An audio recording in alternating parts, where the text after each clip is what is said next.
Chilli powder, ಸಖತ್ ಖಾರ ಬಣ್ಣ ಮತ್ತು ರುಚಿ ಆಚಿ ಚಿಲ್ಲಿ ಪೌಡರ್. ರೈತರಿಗೆ ಭೂ ಪರಿಹಾರದ ಹಣ ನೀಡದೆ ಕಾಲಹರಣ ಆರೋಪ. ಎಸಿ ಕಚೇರಿಯ ವಸ್ತುಗಳ ಜಪ್ತಿಗೆ ಆದೇಶ ನೀಡಿದ ಕೋರ್ಟ್. ಪಾಂಡವಪುರದ ಎಸಿ ಕಚೇರಿಯ ವಸ್ತುಗಳ ಜಪ್ತಿಗೆ ಆದೇಶ ನೀಡಲಾಗಿದೆ. ಶ್ರೀರಂಗಪಟ್ಟಣದ ಜೆಎಂಎಫ್ಸಿ ಕೋರ್ಟ್ನಿಂದ ವಸ್ತುಗಳ ಜಪ್ತಿಗೆ ಆದೇಶ ಮಾಡಿರುವುದು ಕೋರ್ಟ್.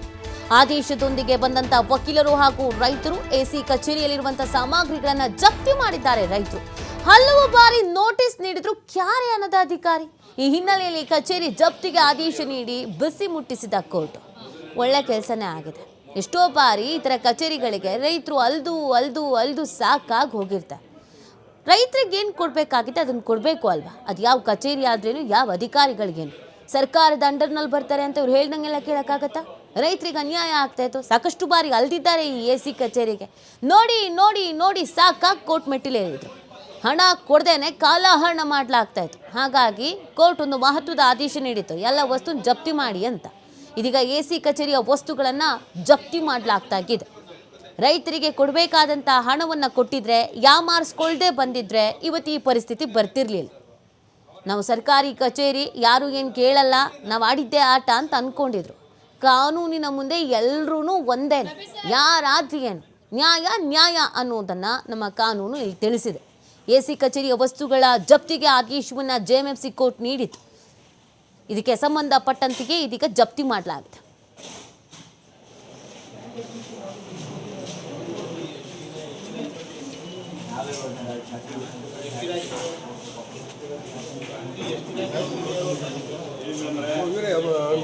ಕೋರ್ಟ್ ಬೇಲಿಫ್ಗಳು ಇಲ್ಲಿ ಅವರು ಅದನ್ನು ಅವ್ರದ್ದು ಒಂದು ರೆಕಾರ್ಡ್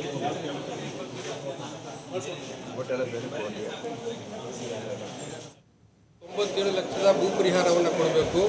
ಇನ್ನೊಂದು ಕೇಶಟ್ಟಳ್ಳಿ ಗ್ರಾಮದ ಶಿವಕುಮಾರ್ ಅವರ ಪ್ರಕರಣದಲ್ಲಿ 1,05,00,000 ರೂಪಾಯಿ ಕೊಡಬೇಕು.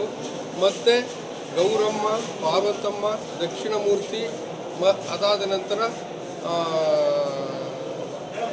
ಮಂಜುನಾಥ್ ಇವರಿಗೆ ಸಂಬಂಧಪಟ್ಟಂಥ ಪ್ರಕರಣಗಳಲ್ಲಿ ಒಟ್ಟು 25 ಲಕ್ಷ ರೂಪಾಯಿಗಳನ್ನು ಪಾವತಿ ಮಾಡಬೇಕಾಗಿದೆ. ಇದರಿಂದ ಯಾವುದಾದ್ರು ನೋಟಿಸ್ ಅವ್ರಿಗೆ ಜಾರಿ ಮಾಡಿ ಘನ ನ್ಯಾಯಾಲಯ ಈಗಾಗಲೇ ನೋಟಿಸನ್ನು ಕೊಟ್ಟು 10 ವರ್ಷಗಳಾಗಿದೆ.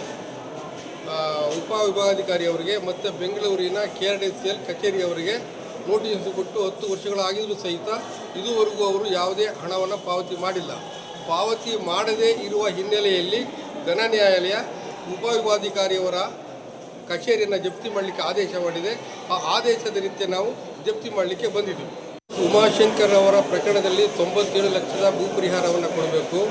ಇನ್ನೊಂದು ಕೇಶಟ್ಟಳ್ಳಿ ಗ್ರಾಮದ ಶಿವಕುಮಾರ್ ಅವರ ಪ್ರಕರಣದಲ್ಲಿ 1,05,00,000 ರೂಪಾಯಿ. ಪ್ರಧಾನ ಸಿವಿಲ್ ನ್ಯಾಯಾಧೀಶರ ಆದೇಶದ ಮೇರೆಗೆ ಎಕ್ಸಿಕ್ಯೂಷನ್ ಅಂದರೆ ಜಾರಿ ಸಂಖ್ಯೆ 120/2024 121/2024 ಒಂದು ಕೇಸ್ನಲ್ಲಿ 47 ಲಕ್ಷ, ಇನ್ನೊಂದು ಕೇಸ್ನಲ್ಲಿ 90 ಲಕ್ಷ ಹಣವನ್ನು ರೈಲ್ವೆಗೆ ಅಕ್ವೈರ್ ಮಾಡ್ಕೊಂಡಿರೋ ರೈಲ್ವೆಗೆ ಅಕ್ವೈರ್ ಮಾಡ್ಕೊಂಡಿದ್ದು ಹಣ ಕಟ್ಟದೇ ಇರೋದ್ರಿಂದ ನ್ಯಾಯಾಲಯ ಜಪ್ತಿ ಆದೇಶ ಮಾಡಿರೋದ್ರಿಂದ ಇವತ್ತು ಜಪ್ತಿ ಆದೇಶದ ಪ್ರಕಾರ ಜಪ್ತಿ ಮಾಡೋಕ್ಕೆ ಬಂದಿದ್ದೀವಿ. ಎಷ್ಟು ಕೇಸ್ಗಳಿದೆ ಜಪ್ತಿ ಮಾಡುವಂಥವು? ಎಷ್ಟು ಜಪ್ತಿ ಅಮೌಂಟ್ ಇದ್ದಾವೆ, ಇನ್ನೊಬ್ಬರು ಯಾರೋ ಒಂದು 3 ಇದ್ದಾವೆ, ನನ್ನ 2 ಇರುತ್ತೆ. ಜಾರಿ ಸಂಖ್ಯೆ 120/2024, 121/2024. ಒಂದರಲ್ಲಿ 90 ಲಕ್ಷ, ಇನ್ನೊಂದರಲ್ಲಿ 47 ಲಕ್ಷ.